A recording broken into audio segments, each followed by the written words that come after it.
everybody. Welcome back to the Brewery Underground Podcast. Steve Sullivan here. I'm joined by the guy who always joins me on this podcast, Scott Touron. How are you, man? Man, great. I'm no longer the Chancellor of Beer. Well, you can be if you want to be. You can be whatever you want to be on this podcast. I like that title. I want to be the Chancellor again. All right, you can be the Chancellor again. That's right. You can strive to be whatever you want to be. But hey, we're back, and make sure, as we always say, follow us at Sullivan Touron Brewery Adventures.com for all the latest and the greatest of what we got going on. You can check out our podcast on there. You're probably listening to this one if you're on there or on Spotify. But man, this is our first podcast that we're doing after our Cincinnati trip. We went on a bit of a not necessarily a hiatus. We went on assignments. We had a couple of best of podcasts out there, the best of the Brewery Underground Podcast. But man, we are back. We accomplished Cincinnati. We did our annual brewery and baseball trip, and I got to tell you, man, it gets more epic every year. This one was fantastic. We left a total path of destruction in our wake.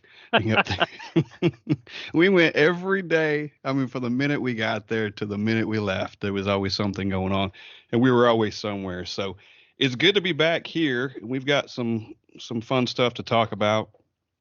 We do. But it was a fun trip, and I'm happy that you're still talking to me after that trip. So that's always a positive thing. I believe some of our friends that we sometimes fight like a married couple or something. But we're not married, everybody. We promise we're not married. We really don't fight. We just no. It's like good banter back and forth. That's it. It's funny, yeah, especially when we have an audience. We did have an audience, and we're going to talk about that. But first off, what we're going to do, I feel like this is a special occasion because we were given a whole host of beer that we're going to be discussing during this podcast. But our friends from up near Cleveland, Pedal Brown Brews, Crafty Good Beer, they got us some great beer. And so we're going to kick off this podcast with one. I am opening mine right now. And Scott, there is a story behind my beer that I'm going to talk about as soon as you talk about yours. But okay. I'm opening up the Steel. I think it's the Steel Brewery. It's their dill pickle sour beer made with sucker punch. So it's like a pickle beer. And if anybody knows you or have heard any part of this podcast, they know you and your history with pickle beer. So I am interested in how this one comes out for you. Got the pickle beer. Right. What you got? Okay, so this is very interesting, and we got this. I picked this in our beer draft. I mentioned it on our Instagram, and we'll talk about it some more later. But I wish you could see this can. It's called Chips and Dip, and it looks like chips and salsa on the front, and it's a sour ale brewed with mango, hot peppers, key lime, lime zest, tortilla chips, and sea salt. The can looks exactly what the description is. So I'm going to give that a go. We got to give it a go. Absolutely. So these are our new friends that we've actually been talking to them through the whole craft beer community for a while. And we met up with them in Cincinnati. And so we did a big beer exchange. And basically for me, they heard on a previous podcast that I was going to start trying pickle beers. And so I have a couple of them over time that I'm going to try. So here it is. Here we go. I want to try this thing and see what it goes like. Here we go. Drum roll, please. Ooh, mighty. Yeah. That definitely tastes like a sour dill pickle. But it's not bad though at all. I am liking this thing. You can really, really taste the dill pickle. Can you compare that to the previous pickle beers you've had as of yet? Well, the one pickle beer that I had of comparison was an Urban Artifact, which was a sour. And I have to say that this one actually tastes more like I can taste more of the pickle, more of the dill pickle. So it's like if you go out and you buy some dill pickles and you're getting one out of the jar and you're eating it, I can taste it. It's really good. It's good. Good. Very It nice. is. Yeah, this is good. Now you might want to get to this later still, but you've got another version of that pickled beer as well. I do. That one, I believe, it's a spicy one. Mm-hmm. And not going to have that one tonight, or on You're this gonna pace. podcast, I should say. You're gonna pace yourself. But but there will be a time very soon, and everybody can check back on our social media platforms that I'll be drinking that one and talking a little bit more about it. Yeah, I bet that's really interesting. I bet it's good. If you like that one, I bet you'll like the other one too, provided it doesn't have way too much spice in it. I know. Yeah, absolutely. Well, Let me all let me right. talk about this one real quick because Yep. this is cool. Chips and dip. It's really what I'm getting is it's not that sour. I'm getting like the key lime. I'm kind of getting that like a lemon zest, like you might get Yeah. in a salsa kind of thing. It's really good. I don't get any chips yet, but it's damn good. It's better than you might think. All right. Well, we always like when something is damn better than you might think. Yeah, that's good. That's really good. All right. Well, it's so funny. I think when one of the first podcasts that we did, we had really talked about why we had started a podcast, and I feel like this Cincinnati trip every year kind of was the beginning of it anyway. A couple of years ago, you and I sitting at a Reds game, drinking some beer.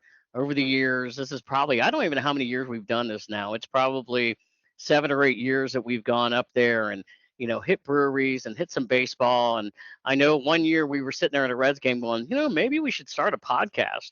Mm-hmm. What was that? It was like podcasts. We need to do a website. We need to do these things, Yeah, and then yeah, years would go by, and we'd say it every year, and yeah. then this past year, actually 2023 in the fall, we made it happen. We said, well, We what's holding us up? That's right. We made it happen, and it's been going on for a little bit now, and it's been a lot of fun. So we went up to Cincinnati for about 5 days. We got up there. We went to a bunch of breweries. We went to two Cincinnati Reds games. You even wore a couple of Cincinnati Reds shirts, which was quite impressive. It's the only other baseball team shirt that I own and will wear because we go to those games. I actually only have one. I wear the Reds hat the next day because I didn't want to wear that stinky shirt the second day, but from sweating in it. But yes, I have a couple of pieces of Reds gear for these games, and I'm happy to wear it while we're there. But the third day came along, and I had to put my Yankee stuff back on. I know you got to do it. You got to support your team. I'm a Cincinnati Reds fan, and I would be doing the same thing if we were up in New York. So. Yep. But absolutely support them while we're there, and even outside of there, except when they played the Yankees last year, I had to kind of switch allegiances there for you. But I do enjoy the ballpark. Love going there, dude. That afternoon game we went to on Wednesday. No, it was Thursday. Was amazing. Like a 1 o'clock game. Definitely. During the week. I mean, it's just in great weather. It was just the best. It was, and really the weather there was pretty good the entire time. So let's get into the first day we went, which was this was on it was May 22nd. It was a Wednesday, and we got up there early afternoon. And you went to West Side Brewing was the very first place that you had gone. I had gone off to do a little family stuff while you went over there, and I understand that when you went to West Side, which is really one of my more favorite breweries up there, you had a couple flights and had some good beer there. Yeah, absolutely. The place is great. It's when you go do your thing, it's enough time to get a couple of flights in. It was a beautiful day. Sat outside for a little bit. Sometimes they have the windows open that look out into the street, which is really nice. And you kind of sit on the little railing right there and look out. But yeah, I mean, they've got great beer, multiple styles. I think I had every style. I've had every beer that they had so far. And two flights was perfect on there. So every year when I go, it's perfect. I get enough, and I'm caught up with all they've had, and it's a great spot. They do food, I guess, too. I haven't had that, but apparently they do some pizza. Yeah, they do. I think it's Catch a Fire Pizza, I believe it's what it's called. I had been there around Easter, and the pizza was fantastic. And I had when I was at West Side back around Easter, I'd had a flight there and a pint. And they just do a lot of different rotations of beers throughout the year, and it's the west side of Cincinnati, where I grew up, where I'm from. it's funny because we could say Cincinnati is saturated with breweries, which it is. I love though where that sits on the west side, and it's a really good area. It's over in what's known as Westwood, and there's always a lot of people in there. At least when I've been most of the time. So yeah, it's a great place. It's big, and and correct me if I'm wrong. That pizza that's in there, is that the pizza that was in Matry previously? It was, yeah, yep, Okay, I it just is. learned that on this trip. Yeah, and it's like oven fired, oven baked pizza, that they call it. And I had it when I was there. It was really, really good. So can't wait to get back to West Side at some point in time. Yeah, absolutely. We got, and I think the place opened at 11 o'clock or noon or something. Yeah, So people were in there having lunch, and I was in there having beer, and it was just a great scene. yeah, yeah, definitely. Well, we had ventured on after West Side Brewing. We went really on the other side of town, over by I believe it's Madisonville, and we went to this brewery last year, and we didn't stay very long, but man, we hit Bad Tom Smith Brewery. And we got to that place, and we really enjoyed ourselves there. We had a lot of great beer there. Spent a lot of time there. I know there were two guys that were working there that day, Cage and then Evan, who is the head brewer. We had a lot of great conversations with him, just about everything they do. And I think we're going to try to get him onto the podcast at some point. But for people that have not been to Bad Tom Smith, how would you describe that place? Oh boy. So the story, and I don't want to tell the story without reading it because it's pretty in depth. The Bad Tom Smith was a real person, and he was a bad dude apparently. So, um, Yeah. but the place is kind of neighborhoody. Very long. They've got food. They have this cool spot in there that it's like a bank vault. So it's a room Hmm. that kind of shoots off that's behind a bank vault, and they've got a couch, they've got a TV in there. I think they aged some bourbon in there, maybe some of the bourbon barrel stuff is in there. Really cool vibe. Again, the story's cool, the decor is cool. You mentioned we had been in there before and we didn't stay long, but not because we didn't enjoy it. The music was extremely loud. It was we just you could, you just couldn't hear you, so you couldn't even hear the bartender talking to you. But we knew we were getting back, and this was the perfect time to go. And it was would we go early afternoon? We were there, and we're Yeah. pretty much the only ones there for a while, and got to talk to those guys. And those guys are cool. They're I think they're both in MMA. Kind Yeah. of a cool Yeah. story, and just Well, talking to them for a couple of hours was great. yeah, definitely. And some of the beer that I know I got and I rated on Untapped, I won't go on all of them, but one of them was the Don Fernando, which was a Mexican lager. Really good tasting beer, 5.4% ABV, and I rated that as a 4 on Untapped. And so that one was really one of my favorites. And just a couple of the others was the Ghost of Bad Tom. When I saw that, I realized I had not had it before, and I wanted to try it. And that's actually a white wheat IPA. It's a 6.3% beer, and I rated that one as a 4 on Untapped as well. So a few others, but those were some of the ones of my favorites that really stood out for me. And I've said this before, and I think I've said this over the past year or so. I feel like my palate has really started to accept IPAs more than I used to. And now I see an IPA out there and I'm like, you know what? Yeah, I got to go for it, man. I'm excited to drink them. You got to, and there's so much, there's so much within that genre too. Some are more hoppy than others, some are less. And did you find the one or maybe the range that you like, and maybe use that as a jumping off point for something else or another IPA that you might not have liked before? A couple that I've had over there that stood out was they've had one. I liked it for the name, but the beer was really good too. It was Cold Hearted Killer Russian Imperial Stout. Yeah. I gave it a 4, and it was just killer. It tasted more like a dry Irish stout than it did like a sweet, like a barrel aged or anything. And I think it was about 10%. Really good. Went down really nice, and even at 10%, it was still it wasn't too much at that point. And then another one that they had over there was a 13 Preachers Lager with Marzon actually, which I gave a 3.9. So I had a total of 9 over there. Like I said, we spent a couple of hours, but Man, that place is just great.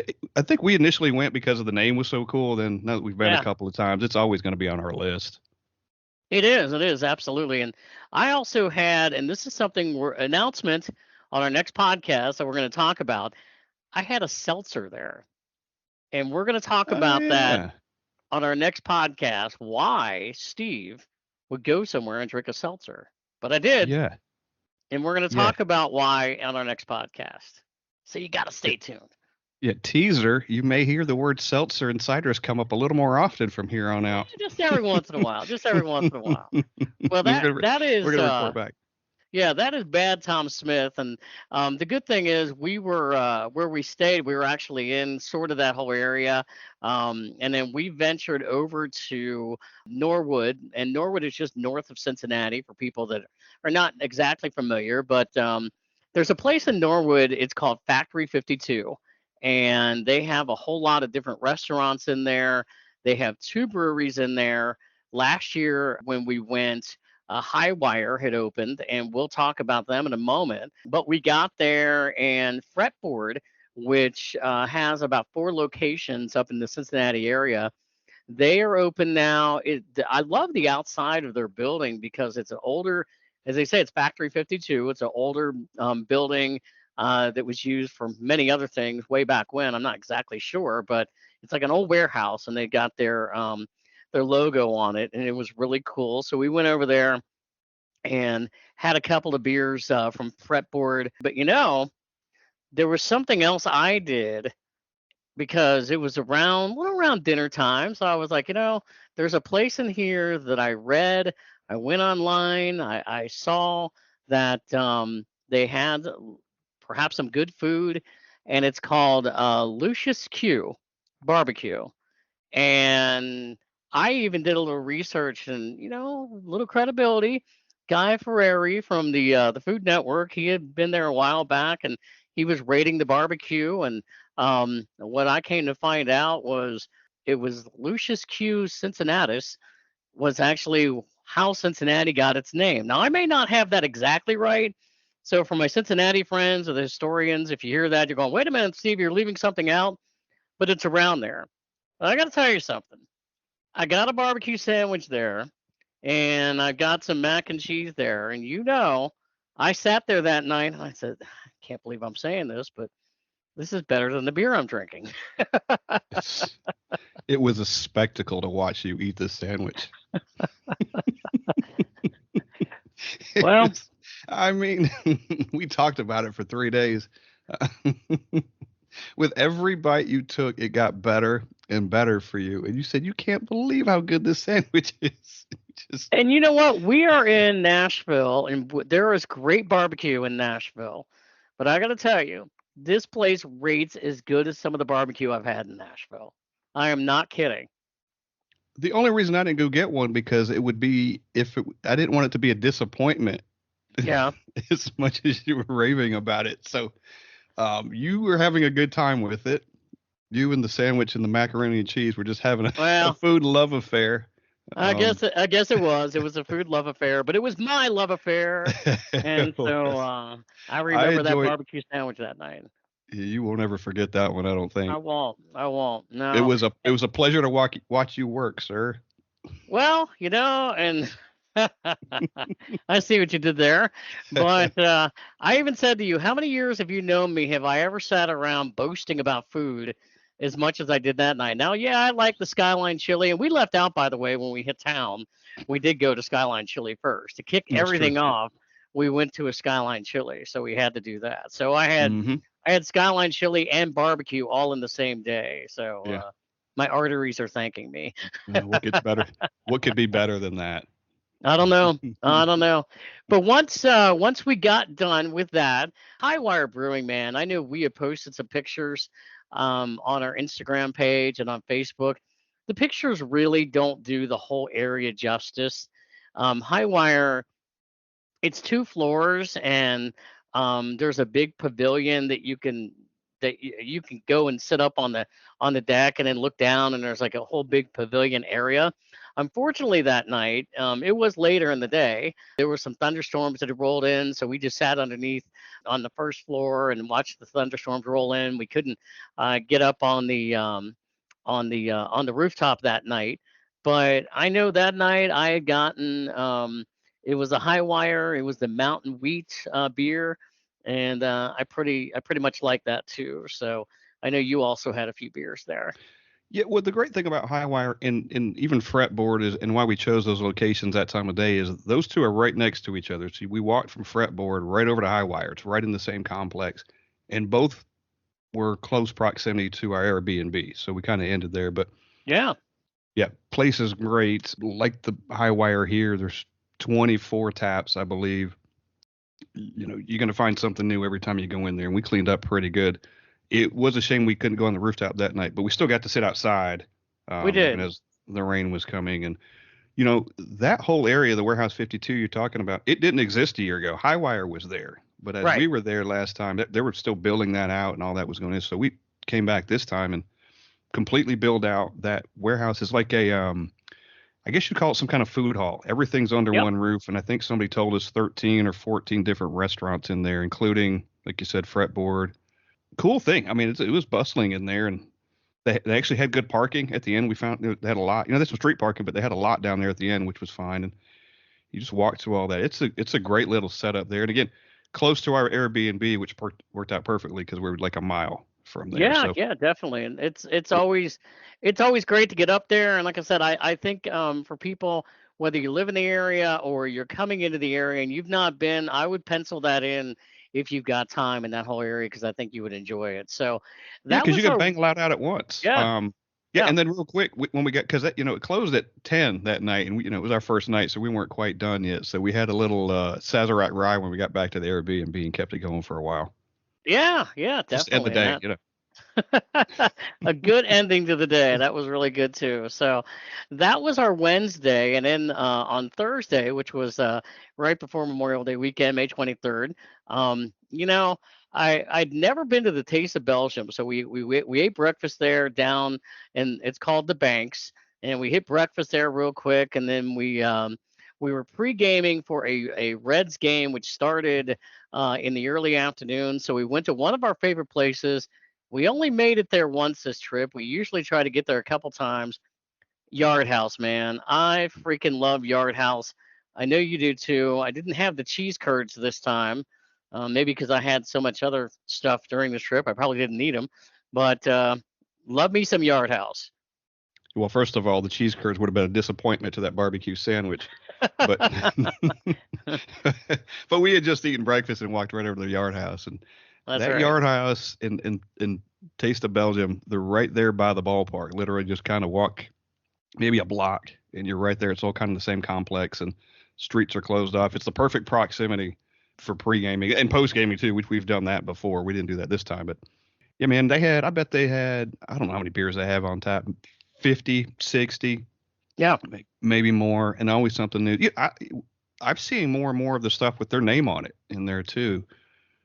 I know somebody's making it for them, but they've got Yard House beers in there too, so in different styles and stuff, and they're pretty good. So, not sure who's making it for them, but glad to see that. So, Yeah. again, always a great spot before going to the Reds game. Yeah. Well, speaking of the Reds game, we went to the Reds game and got to thank because you had some connections that hooked us up with some Reds tickets. And I don't know if we were on TV, but we were sitting the second row behind the visitors' dugout, which was in that game they took on the San Diego Padres, and the Reds lost that game. But it was still a great day. The weather was fantastic.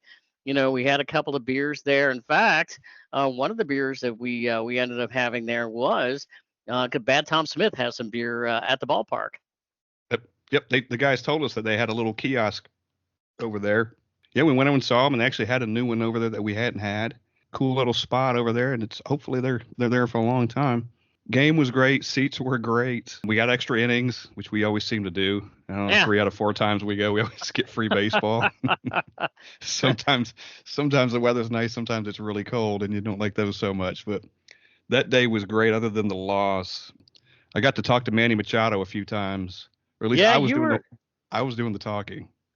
you were yelling at him quite a bit. It kind of reminded me back in the day when I was younger, and Barry Bonds at the time played for the Pittsburgh Pirates way before he'd ever gone over to play for the Giants. And I was probably in my early 20s, sitting out in left field, and I kept yelling at him the entire game. And then finally, about the seventh inning, he looked back and he flipped me. He flipped me. He Oh, flipped me. He flipped me off. He poor flipped me Barry off. Bonds. Oh, Yeah, yeah, somebody was trolling Barry Bonds. Poor yeah. guy. He didn't like me that game, so well, I think what got him was when I yelled, "You ain't your daddy," and Oh yeah. yeah, yeah.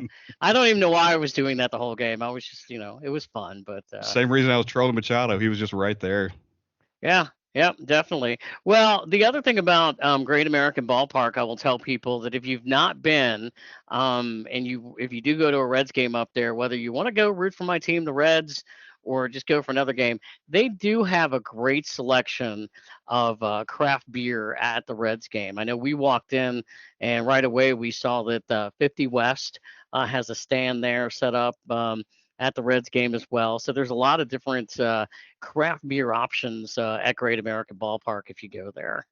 There is, and there's that one area, and I forget the name of it, but you probably got, the one I'm talking about, multiple bars within it, Yep. and they've got, I don't know, maybe 12 to 15 Yeah. craft beer taps, which is one of the ones we always hit too. So yeah, good park, especially for craft beer too. So it turned out to be a great day. Yeah. Hey, by the definitely. way, your buddy Brian had showed up and joined us at the game too, so he helped use one of those seats that we had.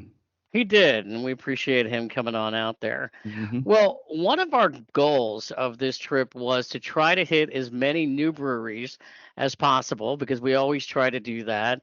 And we did that. So we took up some miles on this trip. Cincinnati's really spread out, and like it's a big county.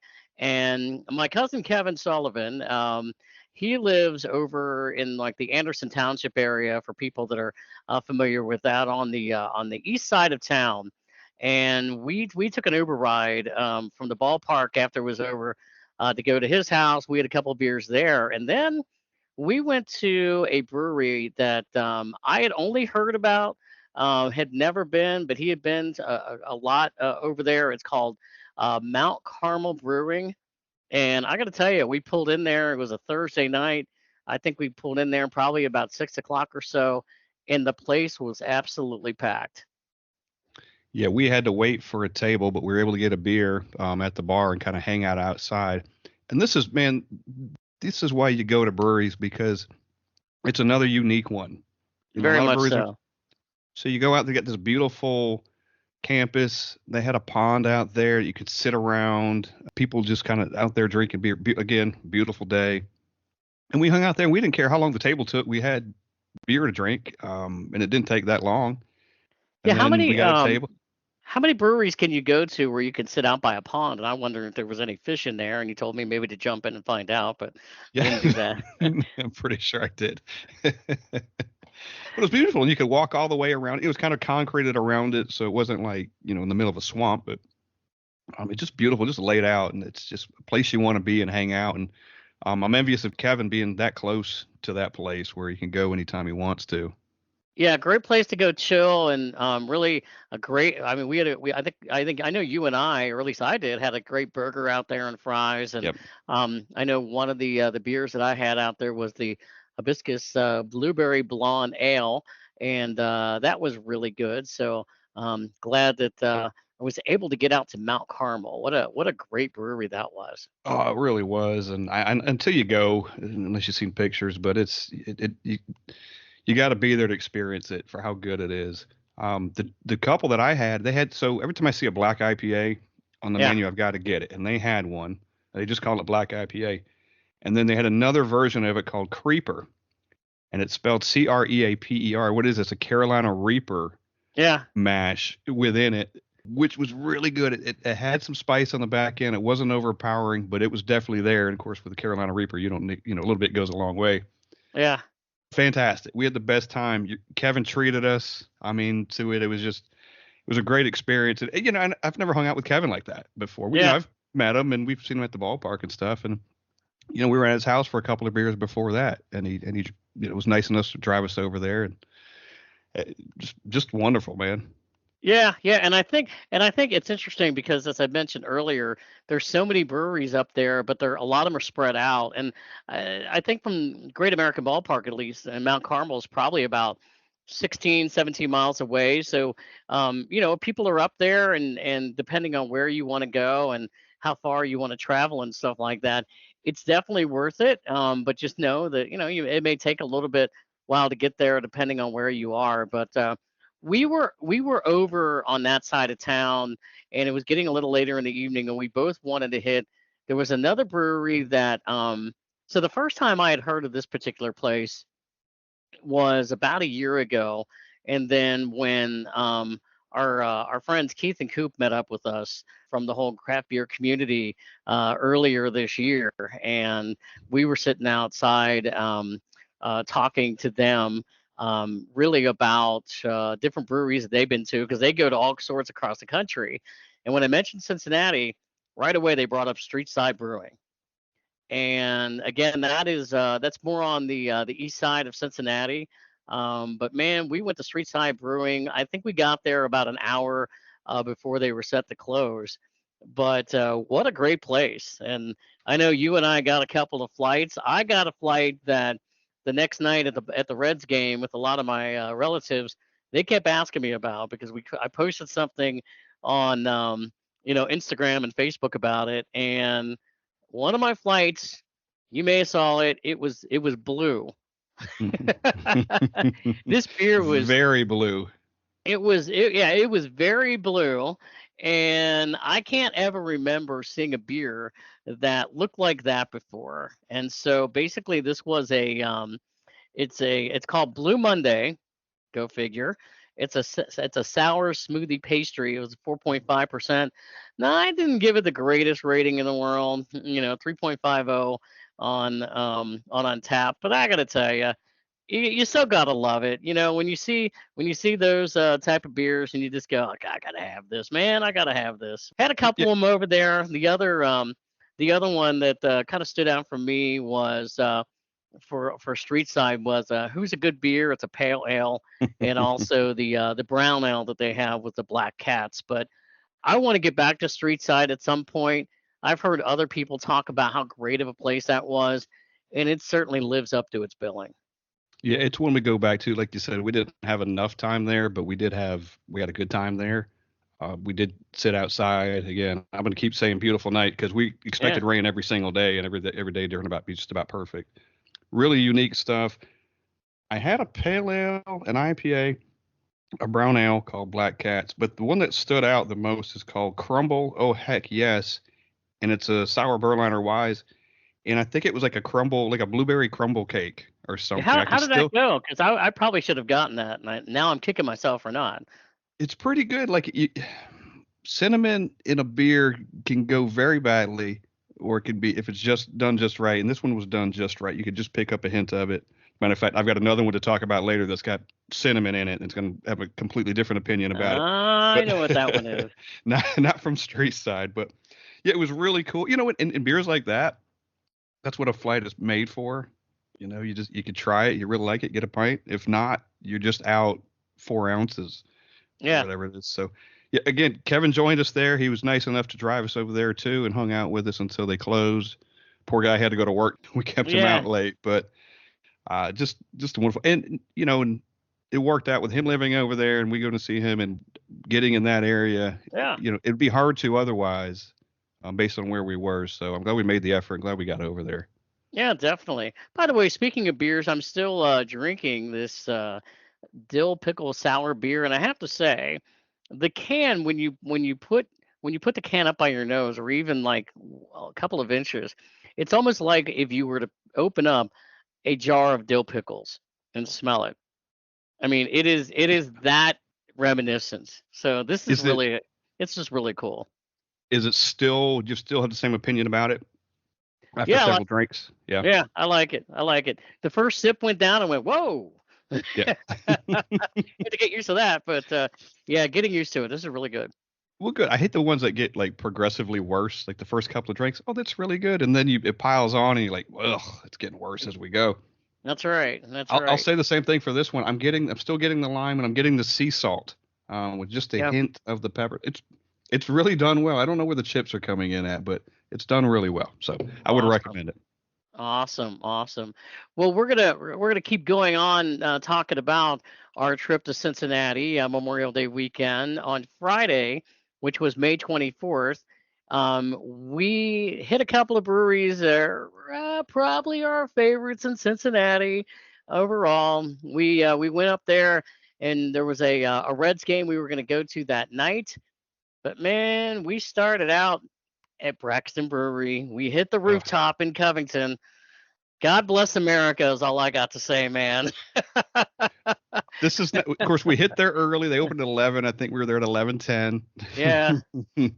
Literally, I think the first one's in the brewery, and definitely the first one's on the rooftop. And we were up there before the bartender was. Yeah, I think we may have been on the rooftop. There were three or four other people that were on the rooftop for a little bit besides us, but not very long. And we certainly have to get a shout out again to Jake Rouse because we had him on the co-owner of Braxton not long ago, and he was out of town that day, so he couldn't meet us up there. But man, it was such a beautiful weather day, and we sat up there, and they've really increased like the couches and chairs that are up there and stuff like that for people to sit. But Braxton, they just get it right. They know what they're doing. It's such a great brewery, and it's always such a great time. And this is over. This is the one over in Covington, Kentucky, and I know that we got some beer over there. One of the newer ones, because there was a couple I had already, but one of the newer ones that I had not had yet was yesterday's Headlines, Volume 9. It was a New Zealand IPA, 6.2%, and I rated that as a 4 on Untapped, and really, really loved that one. And then I had also gotten, again, that lemon meringue pie from Grater's Ice Cream, the collab that they done. And I wanted to get that again because I enjoyed it so much when we had Jake on the podcast not long ago, and I really, really, really enjoyed that. So, how about you? What did you end up getting over there at Braxton? Well, a quick note for you was because Yeah, the first time you had it was in a can, and then it you're able to was. get this on draft, which is, always for me always better. Yeah. So that was cool, and I think I ended up getting that as well. The first thing I saw when I walked in was they had a slow pour pills, and I think that was the name of it. And I go, I'm going to get that. And he goes, well, it's a 12-minute pour, and I go, okay, I'll get that, and then I'm going to get one in front of that one as a buffer beer until that one's ready. So I had one to drink as that was pouring, and then he brought that up to us, and man, it's always going to be a staple for us, Braxton. There's no Yeah. way, unless it's just a quick trip, there's no way we don't get there. That was, and we're going to talk about the next one here in a minute, but they're always kind of seen back to back, don't they? They go hand in Yeah. hand. These two breweries that we're talking about, and just I don't know, man. Rooftops. We need some rooftops here, brewery wise. They can keep the stuff downtown, but Yeah. I, but I would recommend that to at 12. It probably took about 10 minutes. It was a little quicker than he said it was going to be. But just you're seeing a lot more slow pour places. Yeah. Around there's a couple around here now, and it's always Breek's got one, Gris has got one. You see it, get it. It's just a nice, it's kind of old world style. But like you said, at Braxton is just the shit, man. They are, and for people that have you've not been to Braxton, they do have a couple locations. We always end up because we love the rooftop, but they have one in Cincinnati, and they're also opening one soon in Union, Kentucky, which I think is going to be open maybe later this year. So I just highly recommend Braxton to anybody. It's a great place. So we hit we hit Braxton for a few hours. It's always hard to leave the rooftop, especially when the weather was so nice and it was a sunny day. And I think when we got over there, it was probably 11:30 noon or whatever. And I think the temperature that day was like 75 degrees out or something. So it was just Oh, we great. were But talking about like if yeah, you could take a nap up there. It was so nice. I know. Literally, hey, leave me Yeah, alone. Lock the doors. I'm going to sleep up here, and I got a yeah. bar too. Yeah, nobody's gonna find me. So yeah, that was awesome. So after we did Braxton, we went over to the other largest brewery in That's right. the Cincinnati area because Rheingau is officially number one. Is the rankings out there, I think, and then Braxton's number two. But and in our minds, they're both kind of parallel. They're both great. We went to Rheingeist. We got up on the rooftop, and man. It was a little later in the afternoon, but again, the weather was fantastic there, and I'm always happy when I go to Rheingeist because I know that they're usually going to have a lot of different beers, even if they have the ones that I like. Hmm. They usually have something there or a few things there that I haven't had before, and one of them was it was called the Mutter Erde, I believe I have that right, and that was a lager that I had. The other one was the Shuffle, which was really good as well. Raven, which was a stout, and the Misty Dawn, which I really liked. That one was another IPA, a New England IPA that I rated as a 4 on Untapped, and then I had to go with because I have seen that this beer out and about being sold for a while, so I had to go with the Cincy Light, which is just a light lager, 4.2%. For those of you that want a light beer or anything like that, I went with that, and it wasn't bad. I rated it like a 3.75, on tap. So that's something that I could certainly drink. How about you? Yeah, I'll start with that Cincy Light too, and I've mentioned this before in some other podcasts. Newfound appreciation for these lagers and light lagers, and this one had a lot of flavor, even as a light lager at 4.2%. So I gave it a 3.8. So I'm right there with you. Nice, beautiful day, good beer to drink, crushable, awesome. Had the expressionism, which was 8.1, so literally twice as much ABV as that one did. Yeah. Lady Luck 9.7. I had that Mutter Erd.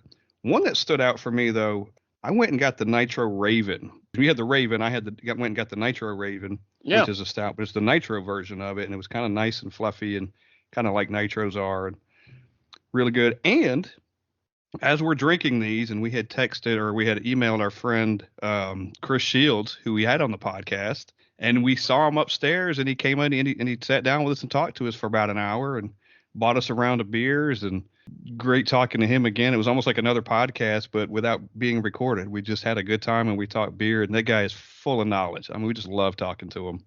Yeah, a big shout out to Chris Shields because we appreciated it, and For what a sure. great job! What a great job when you're like the director of education and you can come up on a rooftop and grab a beer and talk to some guys that you've talked to on a podcast, and yeah, we definitely appreciated him doing that for it to us.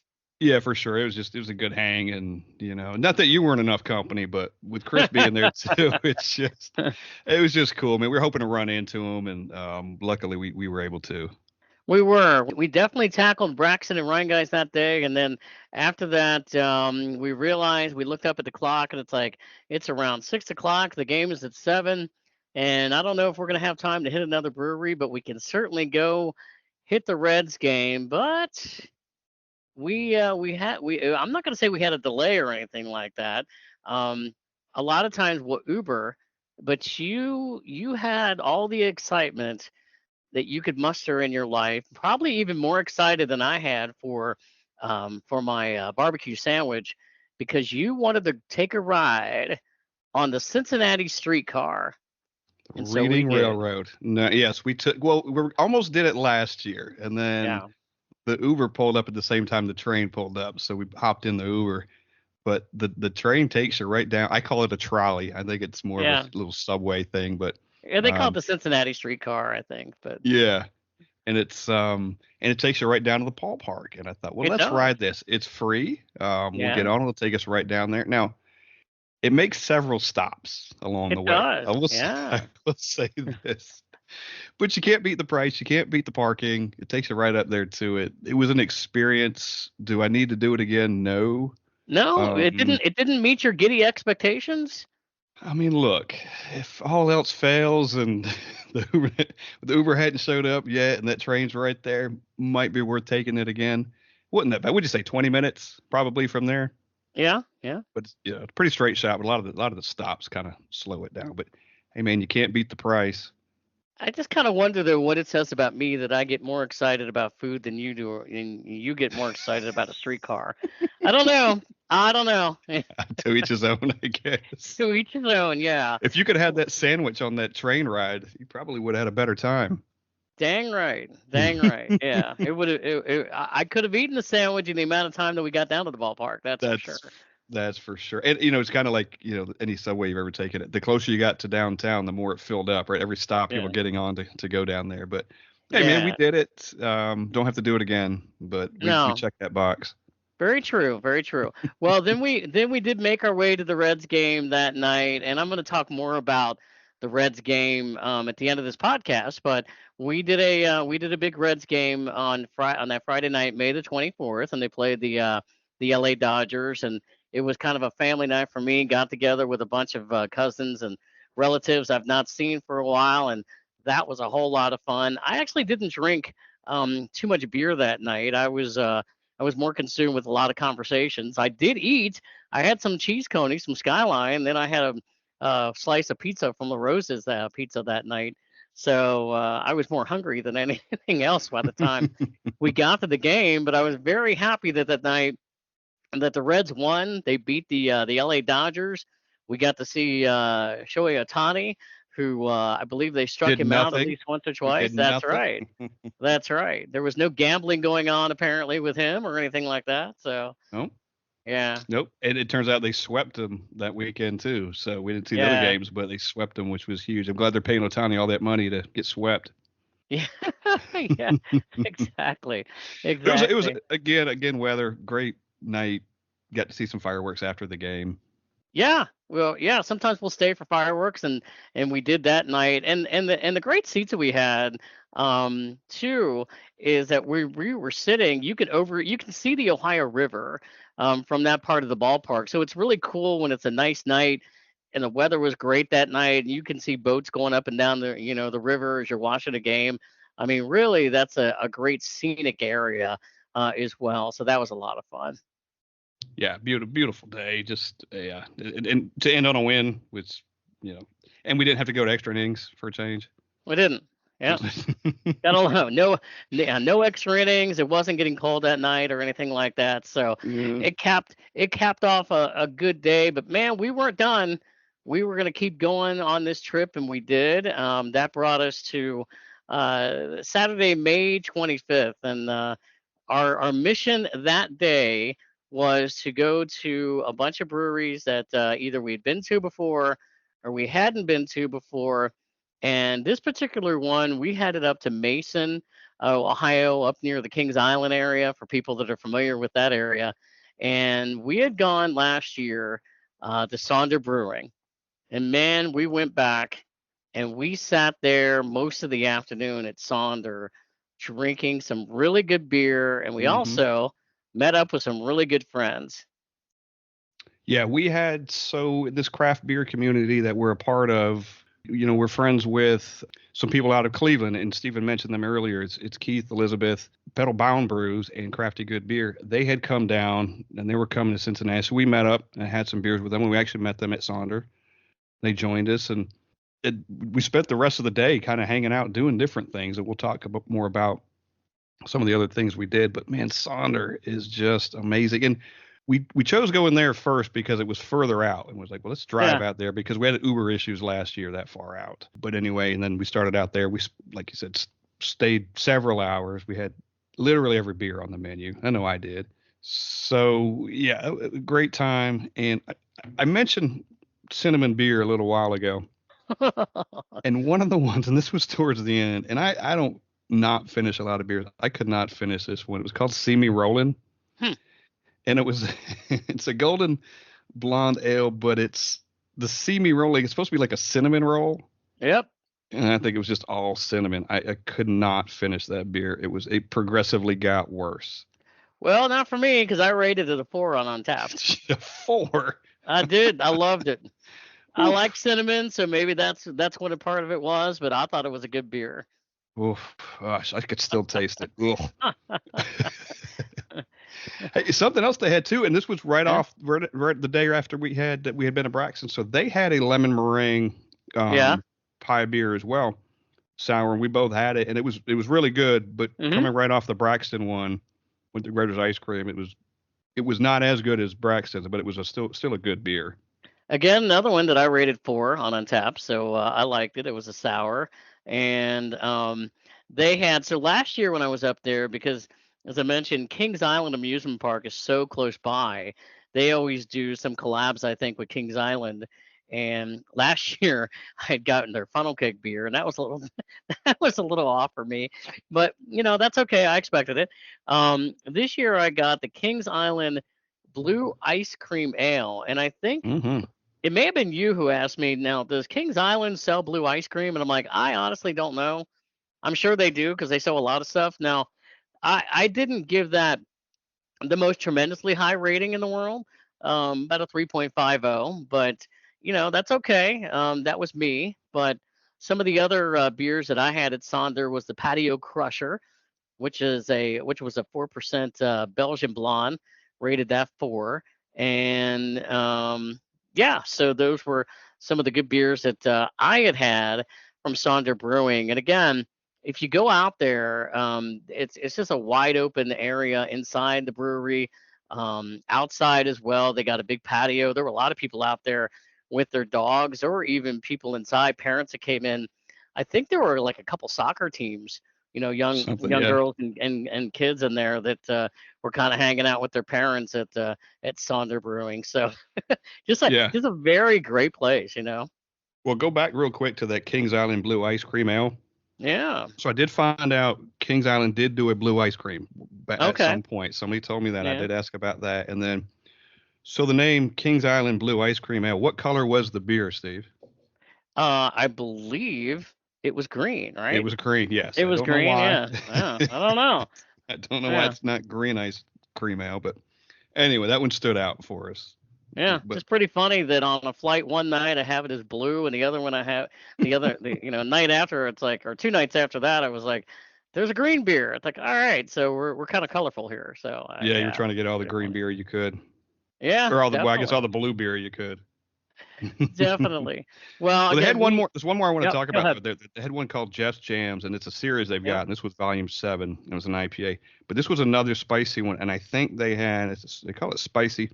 I don't remember, but I think it had habanero in it. So Okay. again, nice little spice to it, mostly on the back end, not too much. But I really have appreciation for those if they're done right. If it's Yeah. not just on the front, they're just if it's all heated, it doesn't make any sense. But if it mixes well with the beer and it's just there, I liked it, and that was a good one for me. So we've had the volumes before. I don't remember what the other ones were, but other 1 through 6. But anyway, that was a great place to start that day.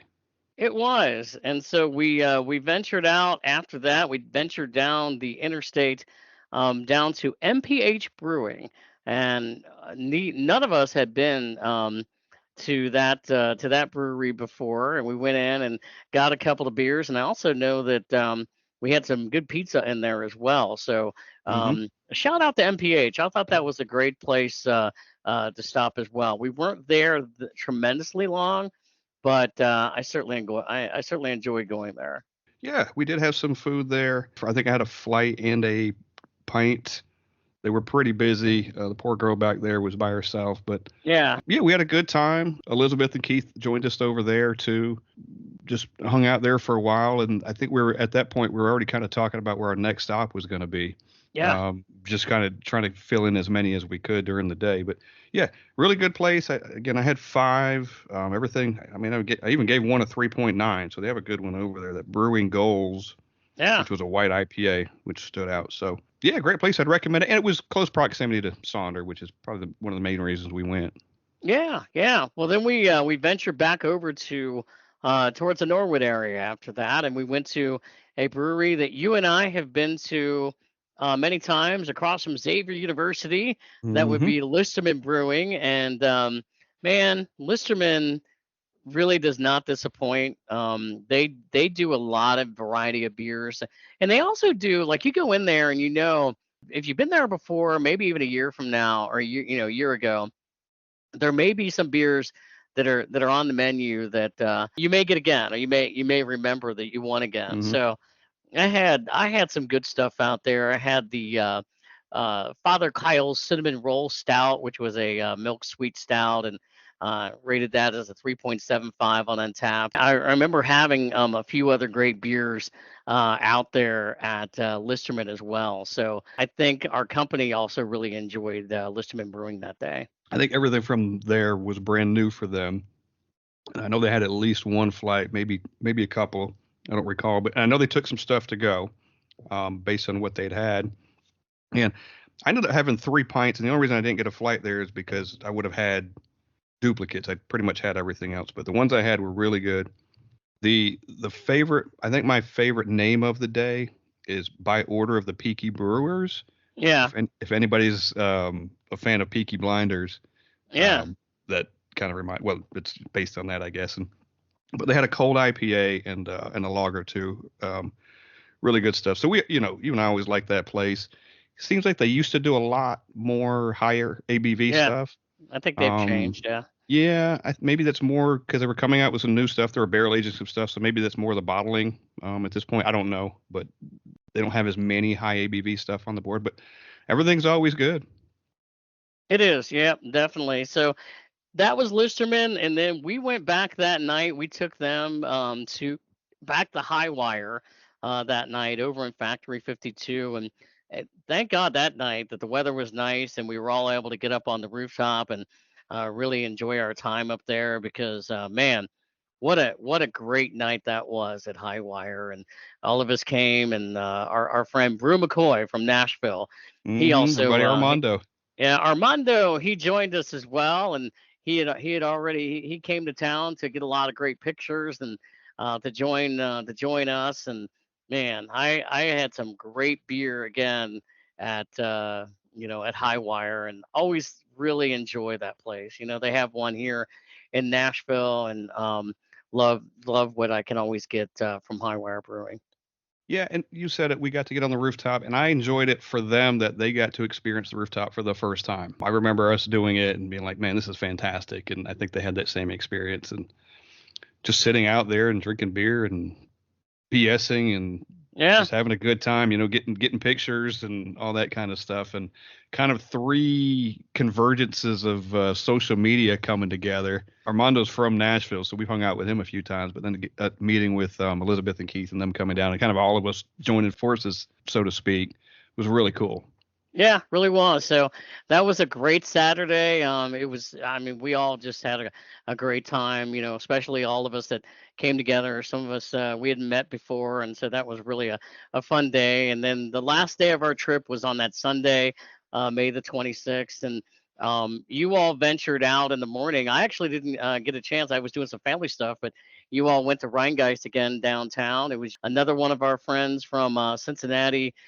Every day I'm bubbling. Liz showed up there as well to join you guys, and you hadn't met her yet, so that was a lot of I fun. had Yeah, exactly. She was friends with Keith and Elizabeth through social media, and matter of fact, we just started following her at that time. And she was out to meet them, and we all kind of met up and got to hang out with her, and she was really cool. We might get her on here at some point. We've been talking Yeah, about definitely. that. So, and I want to tell a story. So it was not for Liz, but for Keith and Armando and Elizabeth. It was their first time in Rheingeist, and Chris Yeah. Shields tells a story about when you walk in and you walk in behind somebody who's never been there for the first time. Yeah. And this exact thing happened. So I walking in and I'm walking behind Keith, and he walks in and the tap room to open up, and he goes, "Holy shit!" and I think I remember saying the same thing when you turn that corner and you walk up in there and you just see this tap room open up, and you're like, "Oh my god, I had no idea it was going to look like this or be this big." Yeah, it's easy to do. I think I probably had the same reaction years ago when I walked in there. I mean, you just look around and you're like, "What the heck is this? What the heck is going Yeah. on?" Because there's so many different things to do, and then you realize, oh, and by the way, they have a rooftop. And I think the day that you guys were up there, some weather hit when they're like the tornado sirens that went off, and Yeah. you guys had to head down to the first floor or something, right? It was the only day of weather that I even saw, and we were on Yeah. the rooftop, and the sirens were going off, so they made us evacuate the rooftop, go downstairs into the tap room, and I mean, it rained sideways for a while, and then it just got better after the sun came Yeah. back out again. And like that was the only experience. So, but we did get to go back up there on the rooftop. I mean, we probably spent a good hour or so up there just doing that, and then spent some more time downstairs. I'll tell you what I did do, and I didn't do it the first time. I went and found the pizza vending machine. Oh, did you? Okay. Yeah, so I Yeah. was like, I got to go find this thing. So it's like 4 feet wide and 7 feet tall. It's massive. Yeah. That's But it was awesome. cool to see. Chris had talked about it, so I wanted to go make sure we saw it. Yeah, definitely. Well, you guys from Rhine Guys, you went to Urban Artifacts near downtown, and I was able to. I met up with everybody after that, and Urban Artifact it might be when you talk about unique. I mean, we say that sometimes, and every place has different vibes and things like that. Urban Artifact is in a church, Hmm. and they do sours, and they just almost do strictly sours. And our friend Elizabeth from Pedalbound Brew, so that might be one of her favorite breweries now, because that was the one that she really wanted to get to because she loves sours. The beer, it's kind of funny because I was sitting there trying to figure out what I wanted. Her husband Keith said to me, "Man, why don't you go for this coffee and donut fruit beer?" And I kind of laughed and I said, "Well, sometimes me and coffee beers don't always get along because I don't drink coffee." And they all just kind of gave me a look, and I'm like, "All right, I'll go get it." And man, I love that thing. It's called the Small Batch Operation Plowshare Coffee and Donut, rated a 4 on Untapped, and man, I would go back for it. I really loved it, and the whole vibe of Urban Artifact inside and outside is just such a cool, unique place. I had heard about it for quite some time, and I had actually, well, that's where I had the first that pickle beer from them. That's right. That was there. Yeah, from them. But I hadn't purchased it from there. The, my experience from Urban Artifact had always been getting cans from basically Party Source or Jungle Gyms, and usually bringing them back. And I've had some of them over time. So was finally glad that we could get over there and hit Urban Artifact, and I look forward to going there again sometime.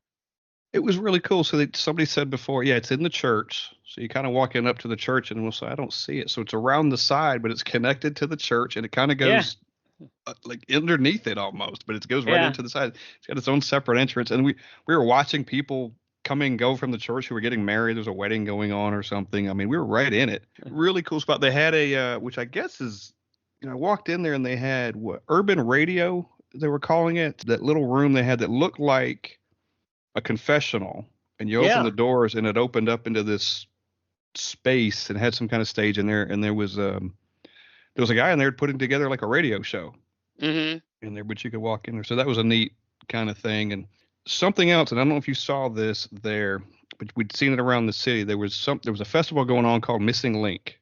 Okay. Yeah. And what it was is they had discovered under the city in those loggering tunnels. I think we Yeah. mentioned them in a previous podcast. They found Urban Artifact were the ones that found this, or kind of brought it back to life. This live yeast, and they use this yeast around town, and they call it the missing link. And it was in one of their beers. It was actually called the Small Batch Banana Nut Muffin, and it was using. I think a lot of brewers around town were using it in something, and it was wild, man. It gave it a unique flavor. I don't know much about it other than it's kind of a big deal around town finding this old yeast from who knows how old that thing was, maybe 100 years ago, maybe longer. Yeah. But kind of cool that it was I got to experience one of the beers that had that, not to mention several others. And everything they do is, like you said, it's a fruited sour. I think they call it fruit tart style on their Yeah. website. So yeah, really cool place. You gotta go. I mean, you just have to. Really, really, definitely.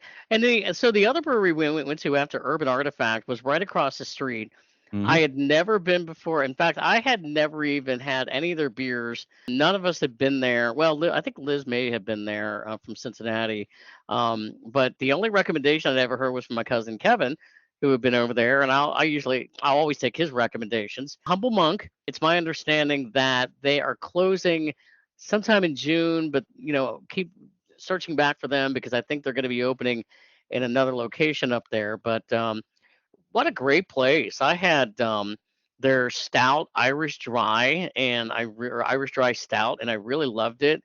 I rated that as a 4 on Untapped, and also had a couple of the other beers that they had as well. But man, that really was a great place, Hmm. with a lot of variety of beer, and I look forward to going back there one day too.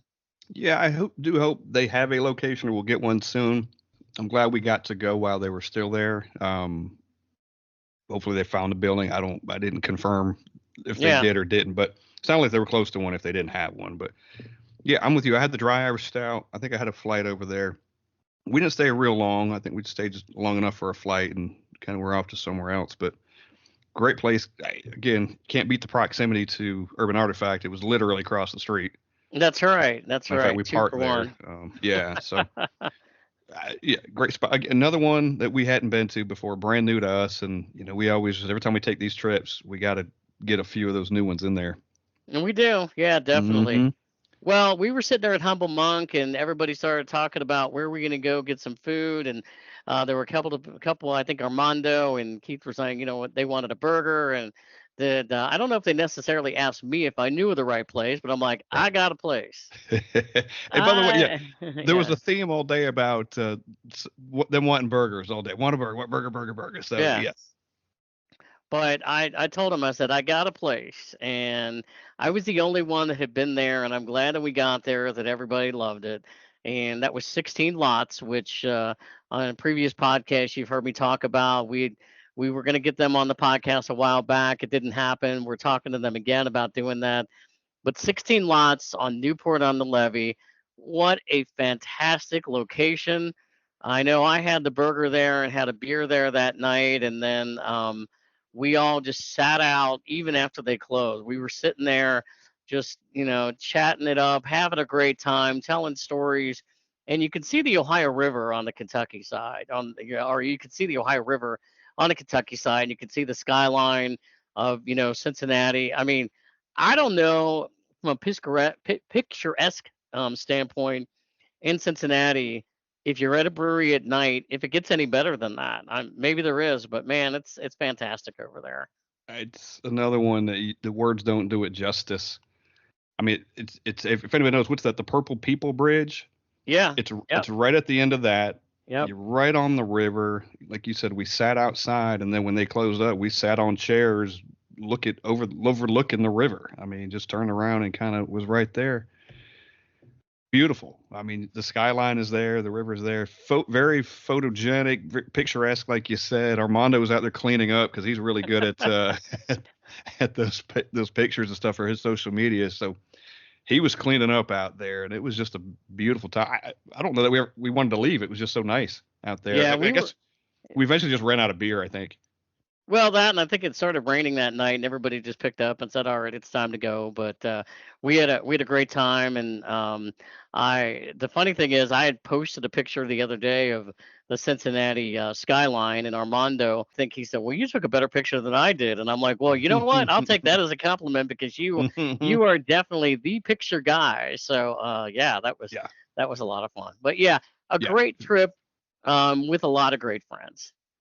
yeah. And I'll say this: glad they're still there, and it sounds like they will be. I think we're talking to them to maybe get back on here, to get on here, Yeah. and try to figure out some dates so we can get that done. We'll get to talk to them, and you guys will get to hear it because I've not met them. You have, and that's the first time I've been to that location. So happy to have been there and experience that finally. So I think after that we just kind of went back to the Airbnb and drank some whiskey and some beers that we had, That's right?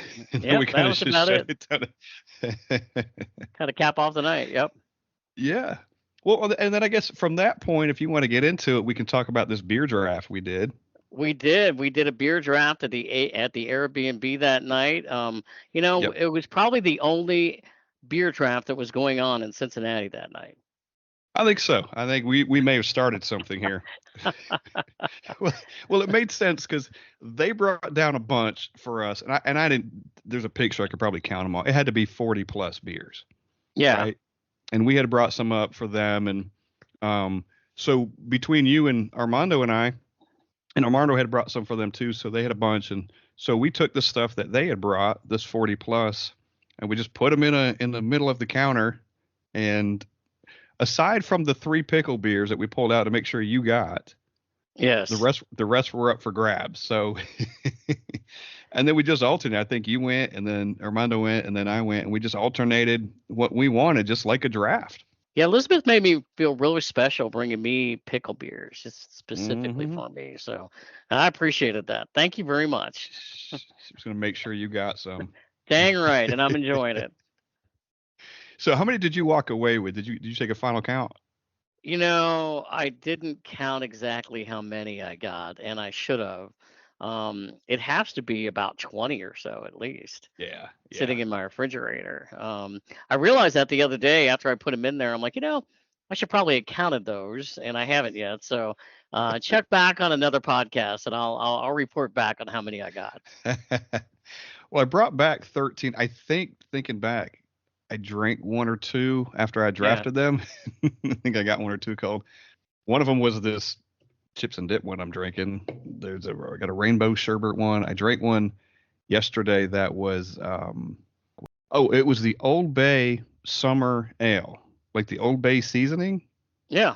in there. So that had some spice to it, which was pretty good too. So got some interesting things, a couple of hopping frogs. I've got like a lacto cooler one that looks like the Slimer from Ghostbusters on Yeah. the can. That's really cool.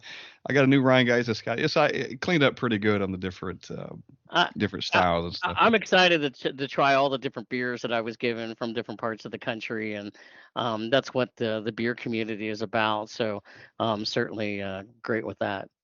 Yeah, we get to try stuff that you can't get here. I think we Yep. had a Great Lakes. They had brought some Great Lakes that we drank, and just stuff we can't get here that, it's nice that's what that's for. Yep. To do those kinds of things. And you and I are going to do a little more of that. We talked about that. We're going to do some trading, and even if we ship stuff to people in other areas, because it's just there's so much good stuff out there that you just can't get unless you go. Yeah, there really is. So I've got some stats for you on our weekend if you want to hear them. Oh, go ahead. Okay, nothing major, but I wish I had gotten some more. But anyway, this is what we got. Okay, so I did the math. I had 91. This is me personally. I had 91 new beers in a total of 94 check-ins. So it's a 97% new beer ratio. I don't know what the 3 were that I'd already had, but that was a lot. But you and I went to a total of 16 breweries. Yep. 2 of those we went to twice, Rheingeist and Highwire. Yep. 6 were brand new for both of us. 7 were brand new to me because you had been to 16 lots before, and that included the Fretboard's new location. So 16 in 5 days is pretty good. I would say it's a lot.